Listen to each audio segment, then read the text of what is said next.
এবারের ইউরোয় পুরোপুরি ব্যর্থ ক্রিশ্চিয়ানো রোনালদো। পুরো আসরে পর্তুগালের 5 ম্যাচে শুরু থেকে শেষ পর্যন্ত খেলেছেন 39 বছরের এই ফরওয়ার্ড। ক্যারিয়ারের এই প্রথম কোনো একটি আসরে গোলশূন্য থাকতে হয়েছে পর্তুগিজ ফুটবল সুপারস্টারকে। রোনালদো ঘোষণা দিয়েছিলেন এবারের ইউরোই তার শেষ, আর কোয়ার্টার ফাইনালে ফ্রান্সের কাছে টাই ব্রেকারে হেরে বিদায় নেয়ার পর প্রশ্ন ওঠে, পর্তুগালের হয়ে কি শেষ ম্যাচ খেলে ফেলেছেন রোনালদো?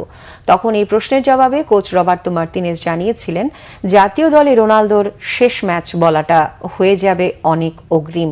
2003 সালে পর্তুগাল জাতীয় দলে অভিষেকের পর 212 ম্যাচ খেলে 130 গোল করা রোনালদো দেশকে 2016 সালে ইউরো শিরোপা উপহার দেন। এবার নিয়ে রেকর্ড ষষ্ঠবারে খেললেন ইউরো। নিজের অবসর নিয়ে কথা বলতে গিয়ে রোনালদো জানিয়েছেন, এখনই অবসর নয়, পর্তুগালের হয়ে আরও খেলতে চান। ফ্রান্সের কাছে টাই ব্রেকারে 5-3 ব্যবধানে হার নিয়ে পর্তুগাল অধিনায়ক বলেন, ওই ম্যাচে আরও কিছু পাওয়ার দাবিদার ছিল তার। সমর্থকদের উদ্দেশ্যে রোনালদো বলেন, তাদের আকুণ্ঠ সমর্থনের জন্য তাদের প্রতিপক্ষ কৃতজ্ঞ দল। এখন পর্যন্ত পর্তুগাল ফুটবল দলের যা কিছু অর্জন তার সমর্থনের কারণেই।